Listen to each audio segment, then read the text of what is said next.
नमस्कार दोस्तों, spring board के डिजिटल प्लेटफॉर्म पर आपका स्वागत है। आज स्टार्ट करेंगे हम राजस्थान ज्योग्राफी का एक इम्पोर्टेंट टॉपिक जो कि फिजिकल डिवीजन ऑफ राजस्थान अर्थात राजस्थान के भौतिक प्रदेश हैं।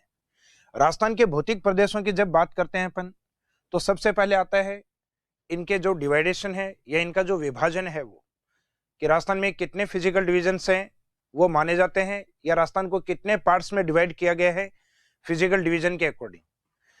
तो राजस्थान में सामान्यतः अपन पढ़ते हैं राजस्थान के जो फिजिकल डिवीजन्स हैं वो 4 भागों में बटे हुए हैं, जिनका जो मेन बेसिस है या जो मुख्य आधार है वो रिलीफ फीचर्स एंड क्लाइमेट को माना गया है। यानी इन दो बेस पे राजस्थान को 4 भौतिक प्रदेशों में बांटा गया है।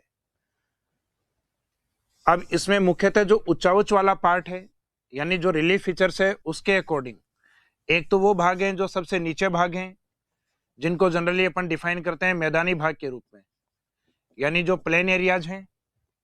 इसके बाद में इससे जो ऊपर भाग हैं जिन्हें हम डिफाइन करते हैं हाड़ौती प्लेट्यू या हाड़ौती पठार के रूप में। इसके बाद में इससे अधिक हाइट वाले जो पोर्शन हैं जिनको अपन डिफाइन करते हैं राजस्थान के अंदर माउंटेन या अरावली माउंटेन के रूप में, पर्वतमाला या उसको नाम देते हैं अपन अरावली पर्वतमाला। तो सामान्यतः आप देख रहे हैं इसमें रिलीफ फीचर्स या धरातलीय उच्चावच का इंपॉर्टेंस माना जाता है इस क्लासिफिकेशन में। तो राजस्थान के ये वाले जो 4 भौतिक प्रदेश हैं ये मुख्यतः रिलीफ फीचर्स के ऊपर डिपेंड करते हैं अर्थात उच्चावचीय आधार पे। दूसरा है मैदान के ही इक्वल एक पार्ट माना जाता है जहां का क्लाइमेट होता है एरिड क्लाइमेट अर्थात शुष्क जलवायु। और शुष्क जलवायु का मीनिंग है कि वो डेजर्ट के रूप में डिफाइन होगा, और शुष्क जलवायु इसलिए कहा गया है क्योंकि वहां रेनफॉल कम है। तो इसका मीनिंग जो एक अलग भौतिक प्रदेश है डेजर्ट या मरुस्थल वाला पार्ट, वो मुख्यतः क्लाइमेट के बेसिस पे जलवायु के आधार पे अलग से डिफाइन किया गया है। तो राजस्थान को टोटल कितने भौतिक प्रदेशों में बांटा गया है, डायरेक्ट क्वेश्चन अगर आता है तो एग्जाम में आंसर रहेगा आपका 4, जिसमें मुख्यतः जो 3 है यानी mountain part, plateau part and जो प्लेन एरिया, ये रिलीफ फीचर्स के ऊपर डिपेंड करता है। जबकि आपका जो डेजर्ट वाला पोर्शन है ये क्लाइमेट के ऊपर डिपेंड करता है, जलवायु के ऊपर आधारित है। अर्थात राजस्थान है वो 4 भौतिक प्रदेशों में बटा हुआ है जिसका base relief features and climate को माना जाता है। उसके अकॉर्डिंग अगर हम देखें तो राजस्थान के भौतिक प्रदेशों की एक सामान्य जानकारी आती है, एक जनरल स्टडी आती है। सबसे पहले अपन उसको कवर करेंगे जिसमें राजस्थान के अलग अलग फिजिकल डिविजन्स के एरिया, वहाँ की पॉपुलेशन और वहाँ के जो कवर डिस्ट्रिक्ट हैं उनके द्वारा उन जिलों के बारे में, और उनकी सोइल स्ट्रक्चर क्या है, मिट्टी किस प्रकार की है, और उन फिजिकल पार्ट्स की अपनी इंडिविजुअल क्लाइमेट कैसी है, इन सब की एक सामान्य जानकारी या एक फैक्चुअल नॉलेज है वो अपन एक डायग्राम या यूं कह सकते हैं टेबलिक फॉर्मेट में हम देखेंगे, जहां से कई बार प्रीलिम्स में आपके क्वेश्चन अप्लाई होते हैं। तो सामान्यतः राजस्थान के जो 4 भौतिक प्रदेश हैं उनके अंदर सबसे बड़ा जो भौतिक प्रदेश है जो राजस्थान के उत्तरी और पश्चिमी भाग की ओर है, और उसको नाम दिया गया है उत्तरी पश्चिमी मरुस्थलीय प्रदेश अर्थात north west desert of Rajasthan state. उसके बाद में जो दूसरा भौतिक प्रदेश है जो कि माउंटेन के रूप में है, राजस्थान में जो रिलीफ फीचर्स है उसमें मैक्सिमम हाइट वाला जो फिजिकल डिवीजन है वो अरावली को माना जाता है। अरावली के बाद में जो ईस्टर्न पार्ट है जो कि नदियों के द्वारा जो एलुवियल सॉइल होती है उसके डिपोजिशन से जिसका फॉर्मेशन हुआ है, अर्थात जलोढ़ मिट्टी के निक्षेपण से जिस भाग का निर्माण हुआ है उसे पूर्वी मैदान के रूप में डिफाइन करेंगे अपन। और राजस्थान का जो दक्षिणी पूर्वी भाग है जो कि मुख्यतः हाड़ौती के रूप में या अपन राजस्थान में डायरेक्शन के अकॉर्डिंग दक्षिणी पूर्वी पठारी प्रदेश के रूप में जिसको डिफाइन करते हैं। तो राजस्थान के जो 4 भौतिक प्रदेश हैं जिसमें एक माउंटेन है अरावली, उससे नीचे एक प्लेट्यू है हाड़ौती, और उससे नीचा और फर्टाइल जो लैंड है उसको कहते हैं राजस्थान का ईस्टर्न प्लेन, और जिसकी फर्टिलिटी कम है, वर्षा की मात्रा कम है, वो राजस्थान का है उत्तरी पश्चिमी डेजर्ट पार्ट। तो राजस्थान के इन 4 भौतिक प्रदेशों के नाम आपको कम से कम याद होने चाहिए। अब इनका जो जनरल स्टडी जैसा कि मैंने आपको बताया कि एरिया वाइज, पॉपुलेशन के अकॉर्डिंग, डिस्ट्रिक्ट वाइज, सोइल के अकॉर्डिंग और क्लाइमेट के अकॉर्डिंग वो हम देखते हैं। तो उसमें एक तो राजस्थान के जो 4 भौतिक प्रदेश हैं इनके नाम आपको, जैसा कि मैंने बताया कि जो वेस्टर्न पार्ट की ओर है वो डेजर्ट, डेजर्ट के ईस्ट की ओर चलेंगे अपन अरावली, अरावली के ईस्ट में चलेंगे अपन तो ईस्टर्न प्लेन, और राजस्थान के सदर्न ईस्टर्न की ओर चलेंगे तो हाड़ौती प्रदेश या माल प्रदेश या दक्षिणी पूर्वी पठारी भाग, सदर्न ईस्टर्न प्लेट्यू पोर्शन या प्लेट्यू फिजिकल पार्ट। अब इनमें इनके जो एरिया है वो कितने कितने हैं, तो ये चारों पोर्शन मिलकर राजस्थान को बनाते हैं, तो ये तो तय हो गया कि चारों भाग मिलके 100% हैं। अब उसमें अकेला डेजर्ट देखा जाए तो वो कितना है, अरावली का पार्ट कितना है, पूर्वी मैदान या ईस्टर्न प्लेन कितना है, और हाड़ौती या माल रीजन है ये कितना है। तो इसको अपन एक तरीके से देख सकते हैं, जैसे कि एक बार के लिए ये वाला जो पार्ट है ये राजस्थान मानिएगा आप, जिसमें राजस्थान का जो वेस्टर्न पार्ट है अर्थात अरावली को छोड़ के इधर वाला भाग, वो टोटल राजस्थान के एरिया में 61.11% पार्ट। अब इस 61 को जीरो के राउंड फिगर में लाने के लिए, जीरो का राउंड फिगर लाने का मीनिंग है 70 तक लाने के लिए अपने को कितने चाहिए, उतना एरिया अरावली का रहेगा। तो 61 को 70 के जीरो फिगर में लाने के लिए 9% की रिक्वायर्ड हमें है, तो वो 9% कौन लेकर आएगी, अरावली। और जब आप दो फिजिकल डिवीजन का एरिया देख चुके हैं 61 और उसको जीरो फिगर में कन्वर्ट करने वाली अरावली मींस 9%, तो नेक्स्ट वाला जो फिजिकल डिवीजन आपका होगा उसमें अपन बोलेंगे कि हमने पहले दो फिजिकल डिवीजन देखे हैं और उसके बाद में तीसरा पढ़ेंगे अर्थात 23% पार्ट, और लास्ट में आपका 100 में से बचा हुआ हाड़ौती वाला पार्ट यानी 61 और 9 70 और 70 के बाद में 23 मीन्स अप्रोक्सीमेट 93। 93 के बाद में 7% आपका शेष बचता है, लेकिन उसमें से भी 0.11 यहाँ आ चुका है, तो लास्ट वाला जो फिजिकल डिवीजन होगा ये सिर्फ 6.89। राजस्थान का सबसे छोटा जो भौतिक प्रदेश है यानी smallest physical division of Rajasthan वो हाड़ौती को माना जाता है, जबकि सबसे बड़ा भौतिक प्रदेश बिल्कुल इसके अपोजिट है, जो राजस्थान का नदर्न वेस्टर्न डेजर्ट है, उत्तरी पश्चिमी मरुस्थल है, उसको माना जाता है। तो इसी के अपन ने इस टेबुलिक फॉर्मेट में जो एरिया है वो 61.11, इसको जीरो फिगर में कन्वर्ट यानी 70 में कन्वर्ट करने के लिए अरावली 9%। जब ये दो हो चुके होते हैं तब लिखेंगे अपन 2 और तीसरा आ चुका है तो थर्ड, तो 2 और 3 यानी 23% भाग पे है ईस्टर्न जो प्लेन पार्ट है, पूर्वी मैदानी भाग है, और लास्ट वाला जो आपका है हाड़ौती के रूप में वो अप्रोक्सीमेट 7% पार्ट। उसके बाद में पॉपुलेशन या यहाँ की जनसंख्या के ऊपर बात होती है, तो आगे वाले जो दो पोर्शन है वो कहते हैं हमें एरिया में केवल आप लोगों ने 30% दिया जबकि आप लोगों ने इधर वालों ने 70 लिया है। तो नेक्स्ट पॉपुलेशन की बात ये करते हैं तो ये दोनों कहते हैं कि हम 50% पॉपुलेशन कवर करेंगे, जबकि आप लोग इधर वाले जो दो फिजिकल डिवीजन है आप लोग भी 50 रखिएगा, क्योंकि एरिया में आप लोगों ने ज्यादा लिया है, तो हम पॉपुलेशन में ऐसा नहीं होने देंगे कि 50 हमारे पास होगी और 50 आप लोगों के पास, और ये 50 है उसमें से अकेला डेजर्ट लेके अपने पास कितनी रखता है 40%, तो रिमेनिंग पार्ट किसके पास होगा, अरावली यानी 10%। फिर नेक्स्ट में आगे की ओर चलेंगे तो 40 में से एक लेस कर दीजिए 39, और यहाँ पे 10% में एक ऐड कर दीजिए यानी 11%। तो आपको ये याद रखना है पहले तो दोनों में 50-50 करनी है, जिसमें अकेली डेजर्ट के पास 40%, तो पास वाले के पास रिमेनिंग पार्ट अर्थात 10%, और आगे जब लेके जाएंगे तो 40 का एक कम करना है और 10 का आपको एक बढ़ाना है। इसके बाद में हम देखते हैं नेक्स्ट कि जो फिजिकल डिवीजन है ये इंडिविजुअल राजस्थान के कितने जिलों को कवर करते हैं, अर्थात कितने जिलों में ये फैले हुए हैं। जैसे मरुस्थलीय भाग है कितने डिस्ट्रिक्ट में या कितने डिस्ट्रिक्ट को कवर करता है, तो इसमें आंसर आता है अपने राजस्थान के 12 जिलों को। इसका मीनिंग ये है कि राजस्थान के जो अरावली के जो वेस्ट वाला पार्ट है ये मोस्टली डेजर्ट का पार्ट, ये मरुस्थल का भाग है।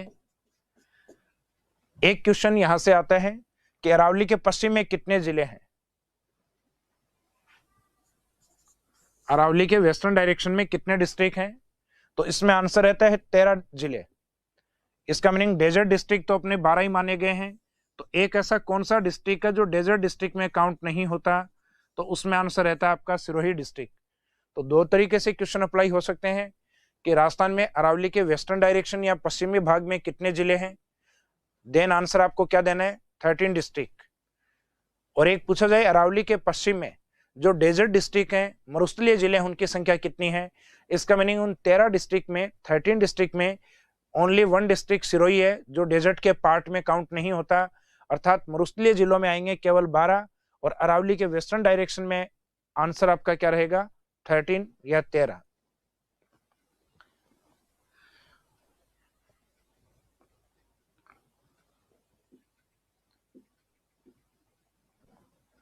इसके बाद में हम देखते हैं राजस्थान का जो हाड़ौती पार्ट है, जो अप्रोक्सीमेट 7% एरिया में है।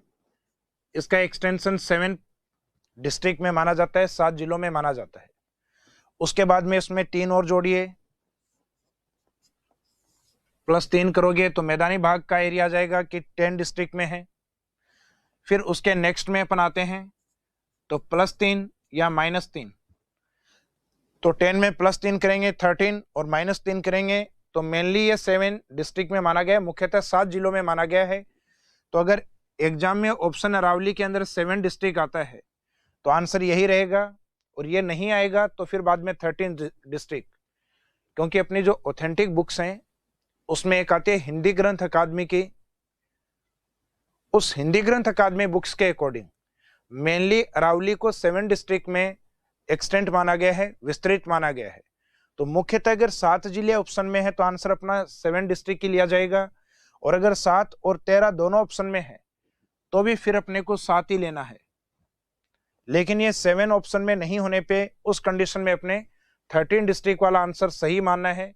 हालांकि अरावली वाला जो है इसमें बहुत सारे एक्सेप्शन केस हैं, बहुत सारे विवाद हैं। इसमें कई बार अरावली को 12 डिस्ट्रिक्ट 12 जिलों में माना गया है, कई बार 13 डिस्ट्रिक्ट में, और कई बार इसको 7 डिस्ट्रिक्ट में। तो ये फैक्चुअल पॉइंट है, इसमें आंसर कई तरीके से लिए जाते हैं। बाकी जो फिजिकल डिवीजन है उनमें जैसा आपको लिखवाया हुआ है सिंगल डिजिट, वो आपको याद रखना है। याद आप पहले डेजर्ट से करें, डेजर्ट 12 डिस्ट्रिक्ट या 12 जिलों में विस्तृत है, बाद में उस साइड से 7 +3 10, फिर +3 या -3, यानी 10 में 3 ऐड कीजिए, या उसमें से लेस करना है, घटाना है अपने को। उसके बाद में हम बात करते हैं सॉइल स्ट्रक्चर की, यानी इस क्षेत्र में किस प्रकार की मृदा पाई जाती है। तो मोस्टली राजस्थान का जो डेजर्ट वाला पार्ट है जहां सैंड स्टोन पाया जाता है, उस सैंड स्टोन के इरोजन या अपर्दन के कारण उस भाग में पाई जाने वाली जो सॉइल या मिट्टी है उसको नाम दिया जाता है सैंडी सॉइल या बलुआ मिट्टी के रूप में।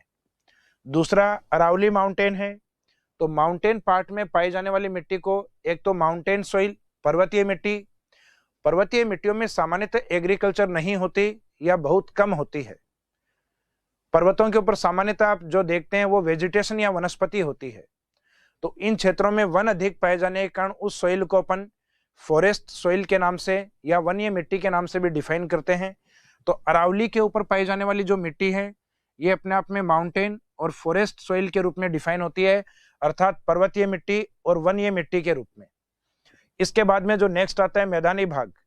मैदानी भाग में जल बहता है और बहते हुए जल के द्वारा जिस सॉइल का डिपोजिशन किया जाता है उसको कहते हैं जलोढ़ मिट्टी या एलुवियल सॉइल, अर्थात कछारी मिट्टी के नाम से भी इसको जाना जाता है।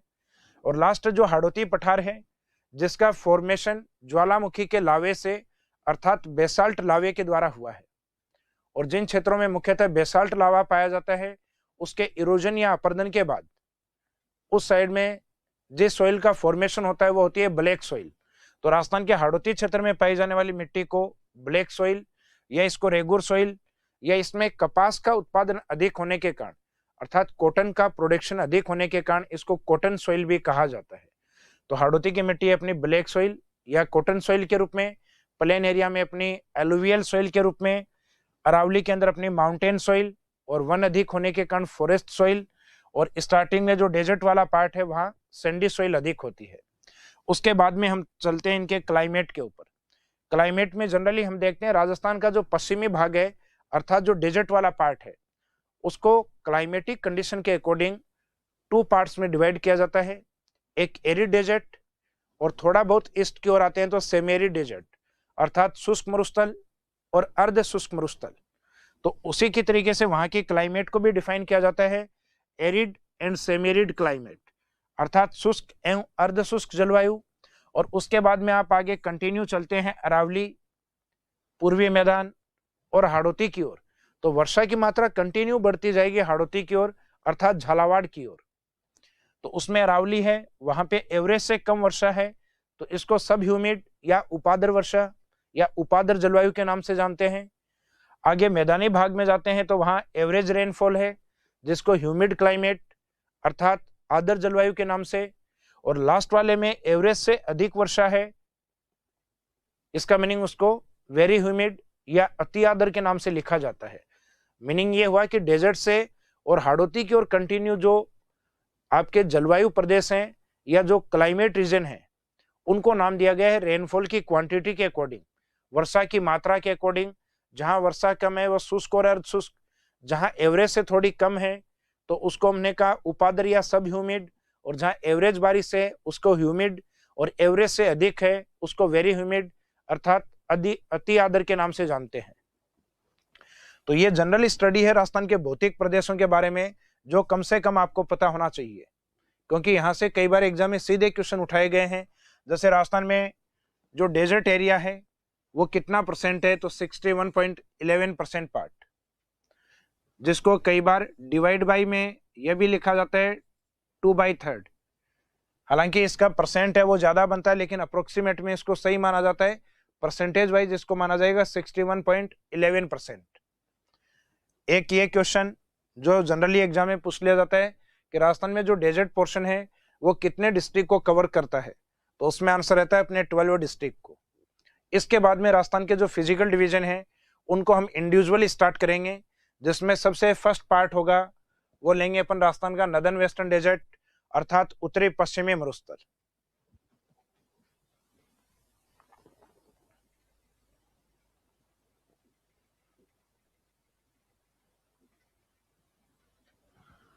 तो राजस्थान के फिजिकल डिवीजन में फर्स्ट पार्ट है नॉर्थ वेस्ट डेजर्ट उत्तरी पश्चिमी मरुस्थल। तो इसमें फर्स्ट लाइन तो इस डेजर्ट को किस नाम से हम जानते हैं, तो राजस्थान के उत्तरी पश्चिम की ओर जो मरुस्थल है उसको इंडियन ज्योग्राफी में जनरली हम कहते हैं great desert of India, Bharat का महान मरुस्थल। और इसको राजस्थान के अकॉर्डिंग डिफाइन करते हैं थार डेजर्ट के नाम से। तो सामान्य तौर पे अगर पूछा जाए कि इस मरुस्थल को क्या कहा जाता है, तो इसका जो नाम होगा वो रहेगा थार डेजर्ट। तो Rajasthan desert region is known as Thar desert. Rajasthan का जो मरुस्थलीय क्षेत्र या मरुस्थलीय प्रदेश है उसको थार मरुस्थल के नाम से जाना जाता है, या थार प्रदेश के नाम से इसको डिफाइन करते हैं, अपन परिभाषित करते हैं। दूसरा है इसका जो फॉर्मेशन टाइम पीरियड, यानी कोई भी फिजिकल डिवीजन है या कोई भी पार्ट जो आपको दिखाई दे रहा है, वो चाहे अपना शरीर हो चाहे इस पृथ्वी का कोई भी पार्ट हो, उसका एक निश्चित टाइम पीरियड में उसका फॉर्मेशन हुआ है, तो उसका फॉर्मेशन टाइम पीरियड क्या है।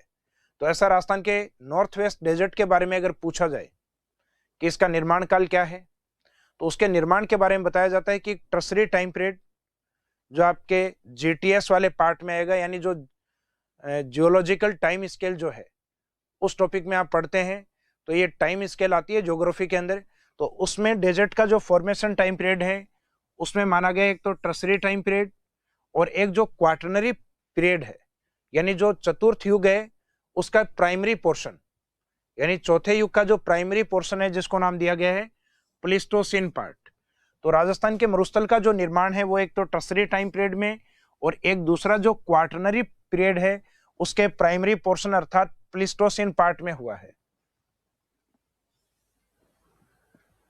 जो टर्सरी वाला है ये इसमें मेन माना जाता है। तो डेजर्ट का अगर फॉर्मेशन टाइम पीरियड पूछा जाए तो आंसर रहेगा आपका टर्सरी पीरियड या टर्सरी काल। अब निर्माण के बाद में डेजर्ट का अपना एक एक्सटेंशन या इसका एक विस्तार है, तो ये कितने पोर्शन में लेंथ वाइज, ब्रीथ या चौड़ाई के अकॉर्डिंग, या एवरेज हाइट या औसत ऊंचाई के अकॉर्डिंग। तो राजस्थान में सामान्यतः जो मरुस्थल की लंबाई मानी जाती है 640 किलोमीटर, जो कि अपन डायग्राम में इस तरीके से देख सकते हैं कि अरावली के वेस्टर्न डायरेक्शन में पश्चिमी भाग में जो टोटल डेजर्ट की लेंथ है यह 640 किलोमीटर।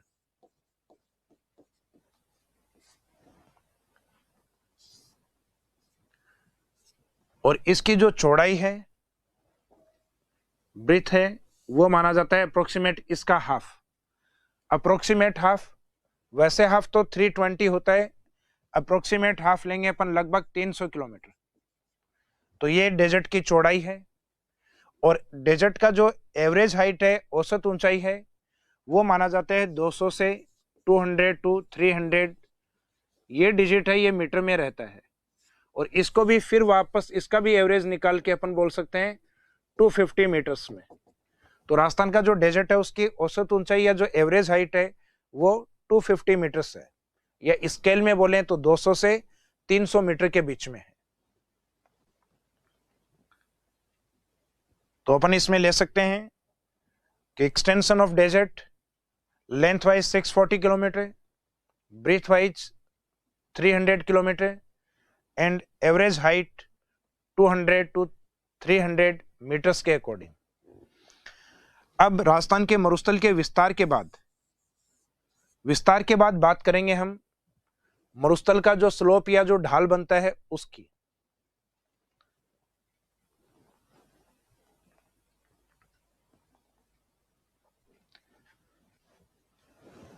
स्लोप ऑफ डेजर्ट, मरुस्थल का ढाल। तो मरुस्थल के ढाल का मीनिंग है कि राजस्थान का जो डेजर्ट वाला पोर्शन है उसमें ड्रेनेज सिस्टम आपका किस डायरेक्शन में जाता है। ड्रेनेज सिस्टम यानी हमारे यहाँ की जो नदियां हैं या हमारे यहाँ का जो अपवाह तंत्र है वो किस तरीके से बहता है, उसके अकॉर्डिंग इसको डिफाइन किया जाता है।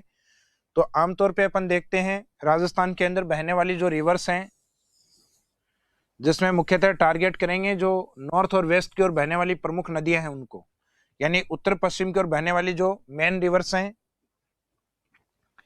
जिसमें अरावली से निकलने वाली एक रिवर है जो इस साइड में गुजरात की ओर जाती है जिसका नाम है लूनी रिवर, या इस साइड में जो हिमालय रेंज या हिमालय श्रेणी है उसमें सदर्न पार्ट में है शिवालिक। शिवालिक रेंज से राजस्थान की ओर आने वाली और पाकिस्तान की ओर जाने वाला जो रिवर है उसका नाम है घग्गर रिवर। तो इन रिवर्स को अगर आप लेके एक साइड में और उनको अगर डिवाइड करके देखें डायरेक्शन वाइज, तो राजस्थान का जो स्लोप है ये आपको पता लग जाएगा डेजर्ट की ओर north east to south west, यानी ढाल है इसका वो उत्तर पूर्व से और दक्षिण पश्चिम की ओर है।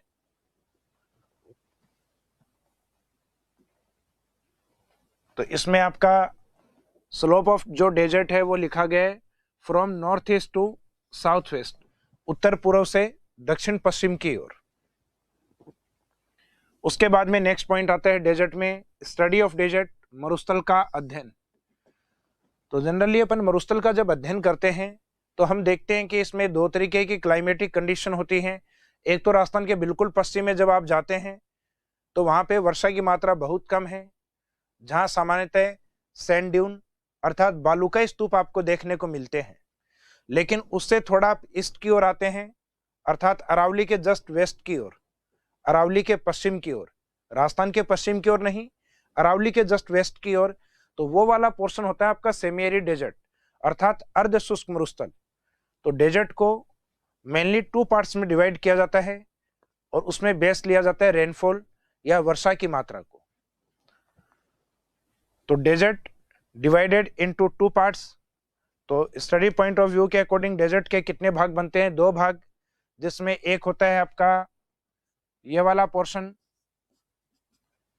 एरिड और उसको दूसरा नाम दिया जाता है राठी डिवीजन के नाम से या राठी रीजन के नाम से। अब इसका मीनिंग क्या है शुष्क मरुस्थल का या राठी प्रदेश का?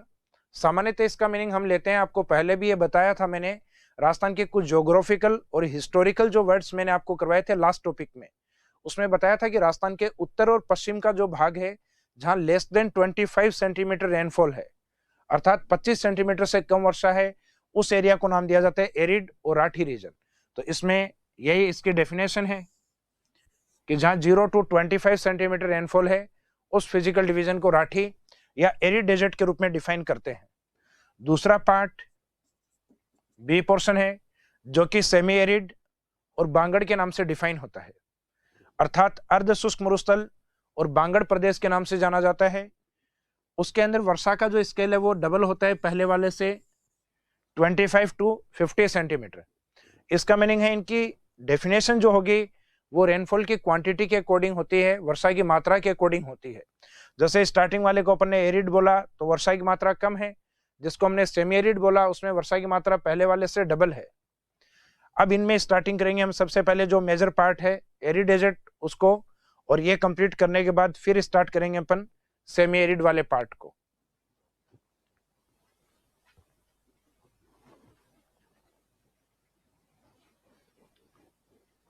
तो सामान्यतः जो 25 सेंटीमीटर आइसो हाइट यानी जो समवर्षा रेखा है वो राजस्थान के डेजर्ट को टू पार्ट्स में डिवाइड करती है। एक तो एरिड डेजर्ट एरिया और दूसरा होता है सेमी एरिड डेजर्ट या बांगर्ड रीजन। बांगर या बांगर्ड रीजन के नाम से इसको डिफाइन करते हैं। बांगर्ड रीजन वाला जो पार्ट है ये 25 से लेके अरावली तक अर्थात 50 सेंटीमीटर के बीच लोकेटेड माना जाता है, के मध्य स्थित माना जाता है। तो इसमें नीचे एक लाइन आपके लिखी हुई है कि 25 सेंटीमीटर जो रेनफॉल है या जो आइसो हाइट्स है ये राजस्थान के डेजर्ट पार्ट को टू पार्ट्स में डिवाइड करती है। हालांकि ये जो दोनों पार्ट्स हैं एरिड और सेमी एरिड पार्ट ये दोनों इक्वल नहीं होते, अर्थात इन दोनों का एरिया एक जैसा नहीं है। इसमें जो एरिड डेजर्ट वाला पोर्शन है उसका एरिया ज्यादा माना जाता है, जबकि जो सेमी एरिड वाला जो पार्ट है हालांकि ये देखने में आपको ज्यादा लग रहा है क्योंकि इसके 4 पार्ट्स हैं, जबकि सामान्यतः इसका जो एरिया है ये एरिड डेजर्ट की तुलना में कम होता है।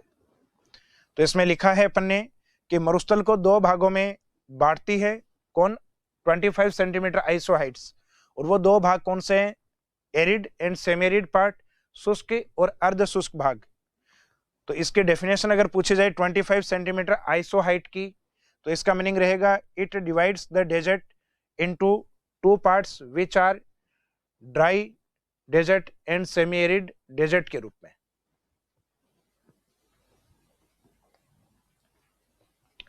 इसके बाद में स्टार्ट करते हैं हम सबसे पहले जो एरिड डेजर्ट वाला पार्ट है या जो राठी रीजन के नाम से डिफाइन होता है, शुष्क मरुस्थल के नाम से या राठी प्रदेश के नाम से।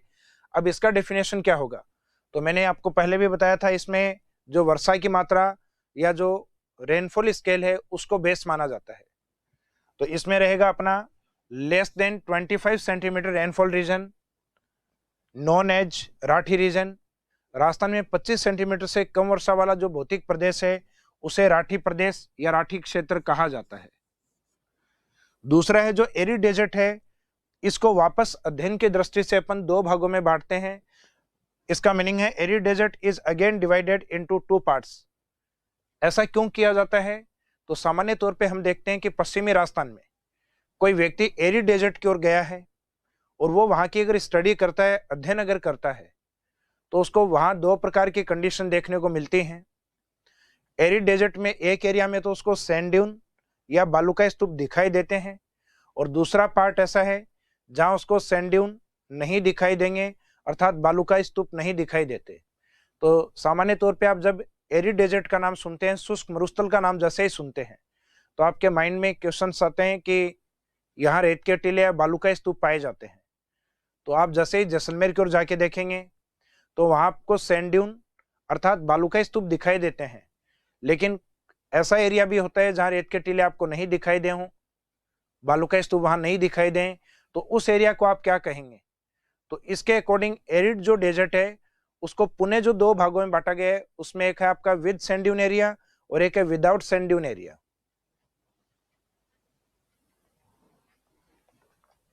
तो एरिड डेजर्ट को या शुष्क मरुस्थल को अगर हम टारगेट करते हैं तो इसको वापस अध्ययन के अकॉर्डिंग 2 भागों में डिवाइड किया है, जिसमें एक विदाउट सैंड ड्यून जिसको कहते हैं बालू का स्तूप मुक्त एरिया, अर्थात जहां रेत के टीले नहीं पाए जाते। अगर एरिड डेजर्ट की अपन स्टडी या अध्ययन कर रहे हैं तो इस पोर्शन को अपने आप में रिसर्च में कितना % मानेंगे अपन, 100%, जिसमें से जो विदाउट सैंड ड्यून्स एरिया है वो 41.5 अर्थात 41.5% भाग। तो बाकी बचा हुआ जो पार्ट है दूसरा है, क्योंकि जब 2 ही पार्ट हों और उनका दोनों का एरिया मिला के टोटल 100% बोला गया है, तो आपको सिर्फ परसेंटेज एक का याद करना है।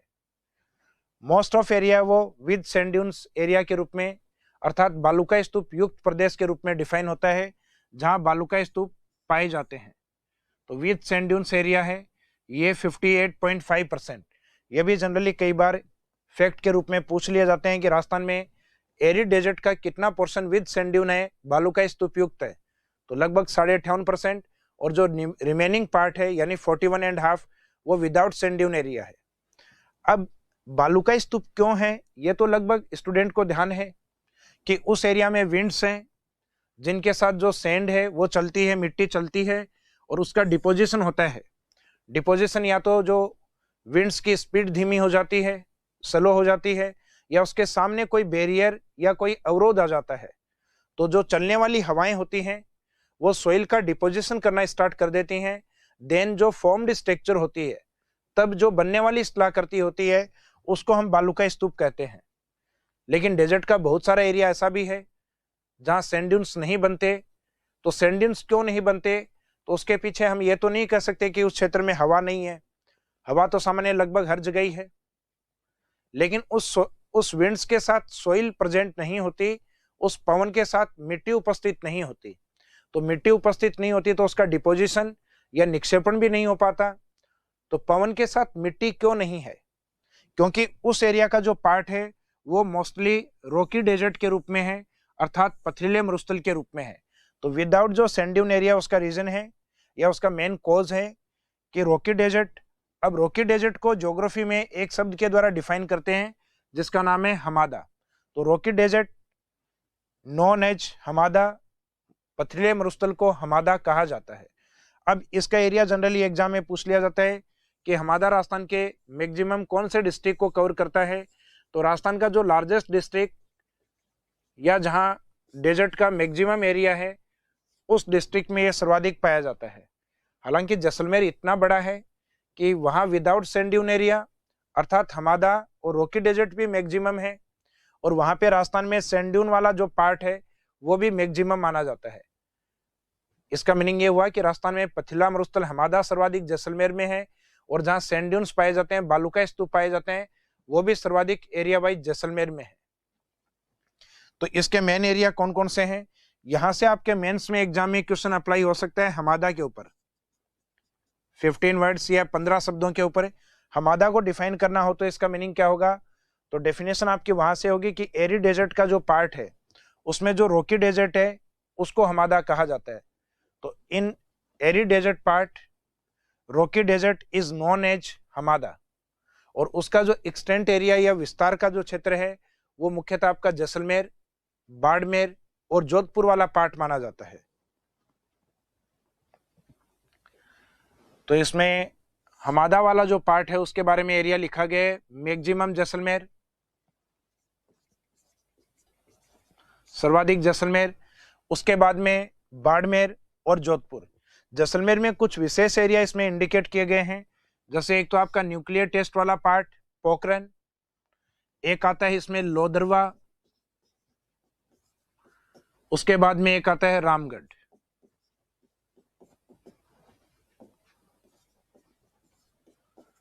तो ये वाले जो पार्ट है जो कि मेनली रॉकी डेजर्ट के रूप में या हमादा रीजन है उसको लेकर प्रसिद्ध या फेमस माने जाते हैं। उसके बाद में जो दूसरा पार्ट है सैंड ड्यून वाला part, means sand dune desert वाला जो पोर्शन है 58.5% वाला जो पार्ट है, उसमें जो सैंड ड्यून्स होते हैं उसके बनने का एक तो रीजन क्या है, तो उसके डेफिनेशन अगर हम देखें तो when the wind deposit soil then formed structure is known as sand dunes. जब हवाओं के द्वारा या पवन के द्वारा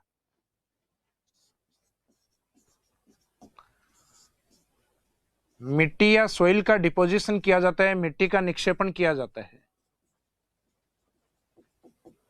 तो जो डिपोजिशन किया जाता है उससे बनने वाली जो स्ट्रक्चर होती है उस स्ट्रक्चर को हम कहते हैं ड्यून्स या बालुकाई स्तूप।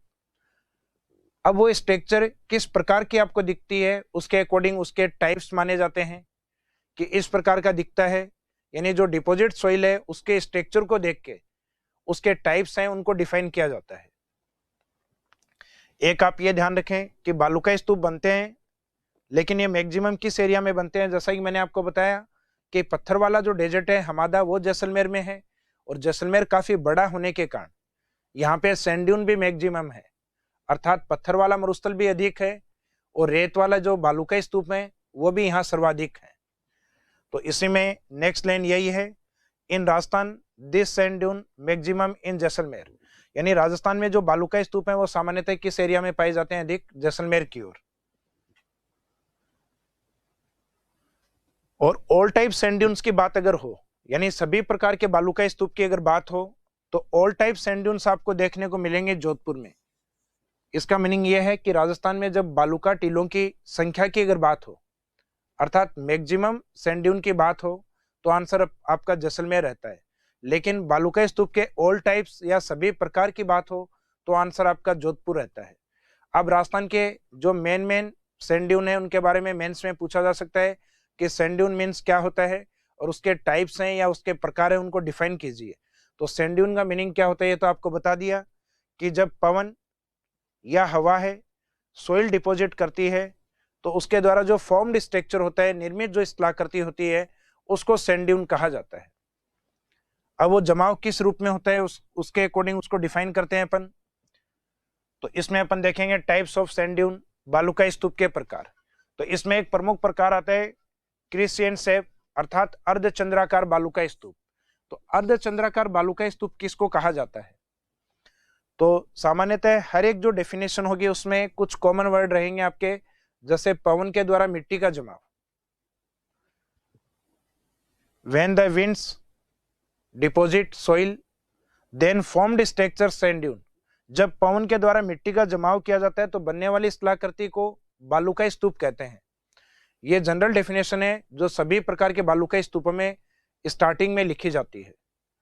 उसके बाद में वो जो सोइल डिपोजिशन है वो किस स्ट्रक्चर में है, अर्थात जब पवन के द्वारा मिट्टी का जमाव है वो क्रिस्चियन शेप में होता है, देन फॉर्म्ड स्ट्रक्चर किस रूप में डिफाइन होती है, बरखान के रूप में। यानी जब पवन के द्वारा मिट्टी का जमाव है वो अर्धचंद्राकार रूप में होगा तो उनको बरखान सैंड ड्यून कहेंगे। और ये मेनली राजस्थान के शेखावाटी रीजन में चूरू की ओर सर्वाधिक पाए जाते हैं। तो इसका डेफिनेशन अगर आपको लिखना हो बरखान का, तो वो कहीं ना कहीं इस स्टार्टिंग वाले डेफिनेशन से मैच होता हुआ रहेगा। When the wind deposits soil in crescent shape, then formed structure is known as barchan. जब पवन के द्वारा मिट्टी का जमाव अर्धचंद्राकार रूप में होता है तो बनने वाली स्थलाकृति को सामान्यतः अपन क्या कहते हैं, बरखान के रूप में। और ये राजस्थान में सर्वाधिक चूरू की ओर पाए जाते हैं। बरखान का बड़ा नुकसान ये है कि ये ज्यादा स्पीड से आगे की ओर गति करते हैं, जिसका डेजर्टिफिकेशन है वो तेजी से होता है, अर्थात मरुस्थलीकरण सर्वाधिक तेजी से करने वाले जो बालू का स्तूप हैं वो बरखान को माना जाता है। यानी इनका जो शिफ्टिंग स्पीड है, आगे की ओर चलना, वो सबसे तेज गति से होता है। और राजस्थान में इस प्रकार के जो बालू का स्तूप है वो डेजर्ट से और इस साइड वाले पोर्शन में पहुंच चुके हैं, यानी शेखावाटी वाले एरिया में। और इसमें भी जो मेन डिस्ट्रिक्ट है वो चूरू डिस्ट्रिक्ट को लिया जाता है। तो जो शिफ्टिंग सैंड ड्यून्स हैं, यानी जो मरुस्थल के डेजर्टिफिकेशन में सबसे ज्यादा पार्टिसिपेट करते हैं, वो बालू का स्तूप बरखान को माना जाता है। इसके बाद में हम देखते हैं नेक्स्ट, बरखान जनरली इस प्रकार का स्ट्रक्चर होता है जिसमें इस साइड वाला जो पार्ट है, जिस साइड से अपने विंड्स आती है, ये थोड़ा ऊंचा उठा हुआ भाग होता है जिसको सामान्यतः अपन क्या बोलते हैं, उत्तल भाग। और आगे वाला जो हिस्सा होता है जिसमें दो नुकीले पार्ट होते हैं, ये वाला दबा हुआ हिस्सा होता है और इस वाले भाग को कहते हैं अपन अवतल भाग। और इसे डायग्राम को आप इस तरीके से भी देख सकते हैं, जैसे विंड डायरेक्शन ये होती है, तो बरखान का जो नुकीला भाग या जो इसकी आर्म्स होती हैं, इसकी जो भुजाएं होती हैं, वो विंड डायरेक्शन में ही होती है इस साइड में। और आगे वाला जो पोर्शन है ये दबा हुआ भाग होता है, जबकि विंड डायरेक्शन की ओर से भाग इसका उठा हुआ होता है। और इसकी जो टोटल चौड़ाई है, इसकी जो टोटल ब्रीथ है, वो मानी जाती है 100 to 200 मीटर्स के आसपास। और इस सैंड ड्यून्स की जो हाइट ली गई है, अर्थात इसका ये जो ऊंचा उठा हुआ भाग है, ये माना जाता है 10 to 20 मीटर्स। यानी इसकी चौड़ाई वाले पोर्शन में से अगर आप एक एक जीरो निकालते हैं तो बचेगा आपका 10 और 20 मीटर्स। तो हाइट है 10 से 20 मीटर और इसकी चौड़ाई है 100 से 200 मीटर के आसपास। इसके बाद में हम देखते हैं सैंड ड्यून के जो अदर टाइप्स हैं, जिसमें सेकंड है ट्रांसवर्स सैंड ड्यून अर्थात अनुप्रस्थ बालू का स्तूप। तो अनुप्रस्थ बालू का स्तूप में भी वही है, जब पवन के द्वारा सोइल का डिपोजिशन होता है, मिट्टी का निक्षेपण होता है, तो निक्षेपण इसलिए या इस तरीके से होता है कि उसके सामने कोई बैरियर आता है, विंड डायरेक्शन के राइट एंगल पे कोई बैरियर आता है, अवरोध आता है, और उस अवरोध के पास में मिट्टी का जमाव होता है जो कि विंड डायरेक्शन के राइट एंगल पे माना जाता है। तो जब विंड से सोइल का डिपोजिशन है वो राइट एंगल पे करती हैं, then formed structure is known as transverse. तो बनने वाली जो स्थलाकृति है बालू का स्तूप है उनको अनुप्रस्थ कहा जाता है। तो अनुप्रस्थ या ट्रांसवर्स आंसर आप तभी देंगे जब आपके क्वेश्चन में समकोण या राइट एंगल पे सोइल डिपोजिशन माना जाता है। और इस प्रकार के जो सैंड ड्यून हैं वो राजस्थान में सर्वाधिक बाड़मेर और जोधपुर की ओर पाए जाते हैं। यानी आपको एग्जाम में क्वेश्चन में वो कीवर्ड याद रखना है या थ्योरेटिकल पोर्शन में आपको वो कीवर्ड लिखना है जिसके अकॉर्डिंग एग्जामिनर आपका जो आंसर चेक करेगा उसमें उसी कीवर्ड को देखेगा। तो क्रिसेंट शेप वाले में क्या था या बरखान वाले में क्या था, अर्धचंद्राकार, और इसमें क्या है आपका जो कीवर्ड है वो है राइट एंगल के ऊपर सोइल डिपोजिशन। नेक्स्ट है लॉन्गिट्यूडनल अनुदैर्घ्य या जिनको सामान्यतः अपन लीनियर सैंड ड्यून्स अर्थात रेखीय बालू का स्तूप के रूप में भी डिफाइन करते हैं। यानी जो लाइनर सैंड ड्यून्स हैं उसके रूप में भी इनको परिभाषित किया जाता है। तो अनुदैर्घ्य बालू का स्तूप कौन से होते हैं, तो जो विंड डायरेक्शन के पैरेलल बनते हैं, यानी जिसमें विंड्स के द्वारा सोइल डिपोजिशन है वो लॉन्गिट्यूडनल किया जाता है, समानांतर किया जाता है हवाओं के। Then formed structure is known as liner या लीनियर सैंड ड्यून्स और लॉन्गिट्यूडनल सैंड ड्यून्स, और ये मैक्सिमम राजस्थान के जैसलमेर डिस्ट्रिक्ट में पाए जाते हैं। तो इसमें कीवर्ड रहेगा आपका पैरेलल या लॉन्गिट्यूडनल। तो हर एक सैंड ड्यून है उसमें अभी तक अपन ने कुछ न कुछ कीवर्ड देखा है, जैसे क्रिसेंट शेप है वो डिफाइन होते हैं बरखान के रूप में, जिसमें सोइल डिपोजिशन है वो राइट एंगल पे होता है तो उसको डिफाइन करते हैं अपन ट्रांसवर्स के रूप में, और जिसमें विंड्स के द्वारा सोइल डिपोजिशन विंड डायरेक्शन के पैरेलल होता है उसे हम डिफाइन करते हैं लॉन्गिट्यूडनल के रूप में।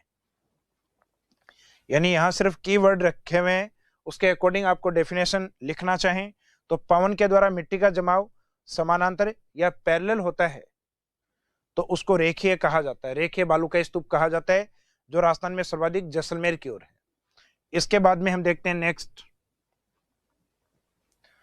जो अनुप्रस्थ बालू का स्तूप होता है वो कुछ इस तरीके का होता है, राइट एंगल पे बनने वाला यानी समकोण पे बनने वाला, और जो विंड डायरेक्शन में बनते हैं यानी हवा की दिशा में बनते हैं वो ये बालू का स्तूप होते हैं आपके लॉन्गिट्यूडनल या अनुदैर्घ्य बालू का स्तूप। ये जो विंड डायरेक्शन है उसी डायरेक्शन में बनने वाले, जैसे इस साइड में भी डायग्राम में दिखाई दे रहे हैं आपको, तो विंड डायरेक्शन में बनने वाले बालू का स्तूपों को अनुदैर्घ्य या लॉन्गिट्यूडनल सैंड ड्यून के रूप में डिफाइन किया जाता है। इसके बाद में आता है next point, star type sand dune अर्थात तारानुमा बालू का स्तूप। तो जो तारानुमा बालू का स्तूप है वो आता है मुख्यतः अपने जैसलमेर वाले पार्ट की ओर, और राजस्थान के नदन पार्ट में जो डिस्ट्रिक्ट है गंगानगर उसका एक पार्ट आता है सूरतगढ़। उस सूरतगढ़ वाले पार्ट के पास जब इरेगुलर विंड्स यानी अस्थायी पवनें या अनिश्चित हवाएं चलती हैं, यानी जिनके चलने की डायरेक्शन या दिशा फिक्स नहीं होती, उसको कहा जाता है अनिश्चित हवाओं के द्वारा, या जो जिनकी दिशाओं में परिवर्तन होता है, या अनियमित हवाएं। तो वो अनियमित हवाएं इस प्रकार का सोइल डिपोजिशन करती हैं जिसमें 3 और मोर देन 3 आर्म्स होती हैं, जिसमें 3 या 3 से अधिक भुजाएं होती हैं। तो जो फॉर्म्ड स्ट्रक्चर होता है या बनने वाली स्थलाकृति होती है उसको तारानुमा बालू का स्तूप कहा जाता है। मीनिंग ये हुआ कि इस प्रकार का कोई बालू का स्तूप जिसमें आपको 3 भुजाएं दिखाई देती हैं वो स्टार टाइप सैंड ड्यून्स के रूप में डिफाइन किया जाएगा। तो इसके डेफिनेशन है, star type sand dune mostly located in sandy desert, मुख्यतः तारानुमा बालू का स्तूप होते हैं रेतीले मरुस्थल में स्थित हैं। It is formed by irregular winds, जो कि अनियमित हवाएं यानी कभी इस साइड से विंड्स डायरेक्शन होती है, कभी इस साइड से और कभी इस साइड से, यानी हवाओं की जो डायरेक्शन है वो निश्चित नहीं होती, इरेगुलर विंड्स मानी जाती है, अनियमित हवाएं मानी जाती हैं। और फिर बनने वाला जो स्ट्रक्चर होता है उसमें 3 और मोर देन 3 आर्म्स मानी जाती हैं। तो इसमें आप वो भी आगे लिख सकते हो कि इसमें 3 या 3 से अधिक भुजाएं होती हैं। तो arms of star type sand dune 3 और मोर, यानी 3 या 3 से अधिक उसकी भुजा मानी जाती हैं। उसी को अपन किस रूप में डिफाइन करेंगे? स्टार ड्यून्स के रूप में। और इस प्रकार के जो बालू स्तूप हैं mostly in Jaisalmer and Suratgarh part of Shri Ganganagar.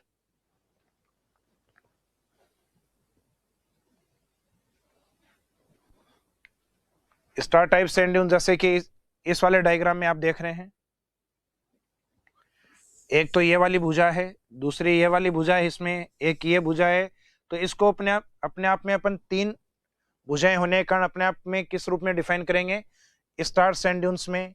ये वाला जो सैंड ड्यून है इसमें एक भुजा इसकी ये है, सेकेंड आर्म इसका ये है और थर्ड आर्म्स इसकी ये है, तीसरी भुजा उसकी ये मानी जाती है। तो ये भी अपने आप में किसके रूप में डिफाइन होता है? Star type sand dune. तो जरूरी नहीं है कि उसमें भुजाएं इस तरीके से बहुत सारी भुजाएं हों, मीनिंग है मिनिमम 3 कम से कम होनी चाहिए।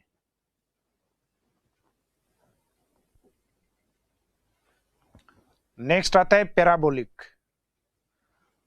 तो पैराबोलिक सैंड ड्यून का मीनिंग ये होता है, आमतौर पे आप जब बरखान को देखते हैं तो उस बरखान का बिल्कुल अपोजिट डायरेक्शन होता है इस प्रकार का सैंड ड्यून।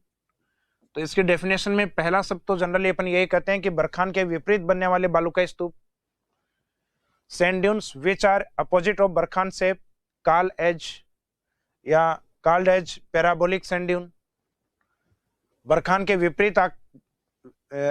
के आकार के विपरीत बनने वाले जो बालू का स्तूप हैं उन्हें पैराबोलिक के रूप में जाना जाता है या पैराबोलिक बालू का स्तूप कहा जाता है। आमतौर पे आपको ये देखने में इनका जो कर्व है ये ज्यादा मुड़ा हुआ नहीं होता, जैसे बरखान में थोड़ा अधिक मुड़ा हुआ होता है। इसमें मुड़ाव ये सामान्य होता है इस तरीके का, जो देखने में अपने को हेयरपिन जैसे दिखाई देते हैं, तो इनको हेयरपिन के रूप में भी डिफाइन किया जाता है। तो hairpin shape sand dune is known as parabolic. महिलाओं की बालों के क्लिफ जैसे बालू का स्तूपों को हेयरपिन मीनिंग महिलाओं के बालों के क्लिफ, तो महिलाओं के बालों के क्लिफ जैसे जो बालू का स्तूप होते हैं उनको अपन पैराबोलिक के रूप में डिफाइन करते हैं। तो जो जनरली महिलाएं इस तरीके की जो क्लिफ लगाती हैं सर में, जो टिक टेक वाली जो होती हैं, तो उनको अपन डिफाइन करेंगे अपन पैराबोलिक के रूप में। और ये पैराबोलिक राजस्थान के ऑल डेजर्ट डिस्ट्रिक्ट में अवेलेबल होते हैं, सभी मरुस्थलीय जिलों में ये उपस्थित होते हैं। इस कारण इनकी जो क्वांटिटी या जो संख्या है वो राजस्थान में मैक्सिमम मानी जाती है। तो इसी के बारे में एक लाइन और पूछी जाती है कि this type of sand dunes is the maximum in Rajasthan state, कि इस प्रकार के बालू का स्तूप हैं वो राजस्थान राज्य में अधिकतम या सर्वाधिक पाए जाते हैं। इसके बाद में ये इस प्रकार की स्ट्रक्चर है, ये है आपका पैराबोलिक, ये इसको परवलयिक के नाम से भी जाना जाता है। इसके बाद में नेक्स्ट है सिर्फ सैंड ड्यून्स, अर्थात सिर्फ प्रकार के बालू का स्तूप, जिनका निर्माण सामान्यतः जो बरखान का फॉर्मेशन होता है, अर्थात बरखान का जब निर्माण होता है उस दौरान 2 प्रकार के चेंज या 2 प्रकार के परिवर्तन अपने को देखने को मिलते हैं कि एक तो विंड डायरेक्शन चेंज हो जाती है, पवन की दिशा परिवर्तित हो जाती है, और पवन की जैसे ही दिशा परिवर्तित होती है तो इस सैंड ड्यून का एक पोर्शन है वो आगे की ओर शिफ्ट हो जाता है, यानी वन आर्म आगे की ओर एक्सटेंड करती है, एक भुजा आगे की ओर बढ़ती है, और एक भुजा का विकास इसमें या उसका डेवलपमेंट इसमें नहीं हो पाता। तो जैसे इस प्रकार का स्ट्रक्चर बन जाता है, और इस स्ट्रक्चर को अपन किस नाम से जानते हैं? इसे सिर्फ सैंड ड्यून के रूप में डिफाइन करते हैं। तो सिर्फ का जो डेफिनेशन होगा उसमें एक तो रहेगा विंड डायरेक्शन में चेंज होना, और दूसरा होगा वन आर्म या एक भुजा का आगे की ओर विस्तार होना। तो इसकी डेफिनेशन देखें, बरखान के निर्माण के दौरान जब पवन की दिशा में परिवर्तन होता है, अर्थात विंड डायरेक्शन में जब चेंज होता है, तो बरखान की एक भुजा आगे की ओर बढ़ जाती है तो निर्मित संरचना को अपन शिफ्ट कहते हैं, meaning when is change in direction of winds during formation of barchan, then barchan one arms get extend, then formed structure is known as shift. तो जब बरखान के निर्माण के दौरान उसका जो विंड डायरेक्शन है वो चेंज हो गया, अर्थात इसमें ये वाला जो पार्ट है change in direction of wind, ये वाला एक तो इंपॉर्टेंट है। उसके बाद में दूसरा पार्ट है वन आर्म गेट एक्सटेंड, कि उसकी एक भुजा आगे की ओर बढ़ेगी। तो उसी स्ट्रक्चर को बाद में लास्ट में हम किस रूप में डिफाइन करेंगे, शिफ्ट सैंड ड्यून के रूप में।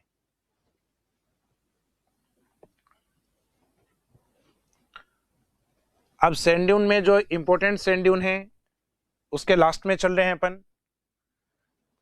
एक आता है सरब कापिस, अर्थात जो झाड़ी के पास बनने वाले जो बालू का स्तूप हैं उनके लिए ऐसा बोला जाता है, यानी जो छिरमुट वनस्पति या छोटी जो झाड़ियां या वनस्पति होती हैं वो अपनी हाइट के अकॉर्डिंग मिट्टी को रोक के रखती हैं। तो इन झाड़ियों के पास जो सैंड ड्यून आपको देखने को मिलते हैं, इन छोटे बालू का स्तूपों को जनरली नाम क्या दिया जाता है, सरब का पीस, अर्थात झाड़ी वाले बालू का टीले। The small sand dune formed near bushes and small vegetation is called as a shrub का पीस। झाड़ी व छोटी वनस्पति के पास बनने वाले जो छोटे बालू का स्तूप होते हैं, यानी जो स्मॉल सैंड ड्यून्स के रूप में होते हैं, उनको कहा जाता है सरब का पीस। अब इसी में एक आता है नेबखा, जो इनके बैक साइड में बनते हैं या पीछे की ओर बनते हैं झाड़ियों के, उनके लिए यह शब्द लिखा जाता है। या झाड़ियों के सराउंडेड पार्ट में या इनके चारों ओर के भाग में बनने वाले जो बालू का स्तूप होते हैं उनके लिए अपन नेबखा शब्द है इसको भी यूज करते हैं। तो नेबखा का मीनिंग होगा it is a sand dunes which formed around या सराउंडेड वेजिटेशन और बैक साइड ऑफ बुशेज, यानी जो वनस्पति के चारों ओर या झाड़ियों के पीछे की ओर जो बालू का स्तूप बनते हैं उनको जनरली अपन किस रूप में डिफाइन करते हैं, नेबखा के रूप में। तो नेबखा और सरब वाला जो पार्ट है वो एक जैसा ही माना जाता है, तो इसको अपन ने अलग से नंबरिंग नहीं किया। सरब का पीस है, इसी में आप नोट या विशेष बिंदु लिख के और उसके रूप में इसको लिख सकते हैं। तो अभी तक अपन ने जो पार्ट पढ़ा है, डेजर्ट वाला जो पोर्शन अपन ने कवर किया है, वो सिर्फ एक पार्ट अपन ने कवर किया है, एरिड डेजर्ट। एरिड डेजर्ट में सबसे पहले तो अपन ने देखा कि उसमें सैंड ड्यून नहीं पाए जाते, बालू का स्तूप नहीं पाए जाते। उसका रीजन हमने देखा, या उसका जो मेन कॉज है वो जो रॉकी डेजर्ट या हमादा है वो वाला पार्ट। जब दूसरा पार्ट देखा अपन ने तो वहां बालू का स्तूप पाए जाते हैं, यानी सैंड ड्यून पार्ट है वहां मिलते हैं अपने को। उसका कारण हमने देखा कि वहां जो विंड्स होती हैं वो सोइल का डिपोजिशन करती हैं, तो उसके बाद में जो फॉर्म्ड स्ट्रक्चर या जो निर्मित संरचना होती है वो बालू का स्तूप के रूप में डिफाइन होती है। मिट्टी का जमाव किस किस रूप में होता है, किस किस स्ट्रक्चर में होता है, उसके अकॉर्डिंग उनके टाइप्स डिफाइन किए गए हैं। तो आपके आरएस मेंस में डायरेक्ट क्वेश्चन आ सकता है कि मीनिंग ऑफ सैंड ड्यून और टाइप ऑफ सैंड ड्यून के ऊपर 50 वर्ड में या 50 शब्दों तक कि बालू का स्तूप क्या है और बालू का स्तूप के प्रकारों को परिभाषित कीजिए। अब इसके बाद में डेजर्ट का जो दूसरा पार्ट है, सेमी एरिड डेजर्ट या बांगर्ड रीजन, जिसमें वर्षा की मात्रा एरिड डेजर्ट से बिल्कुल डबल होती है, उसे हम कवर करेंगे अपनी जो नेक्स्ट क्लास होगी उस वाले पार्ट में। इस वाले क्लास को यहीं पे विराम देते हैं। Thank you.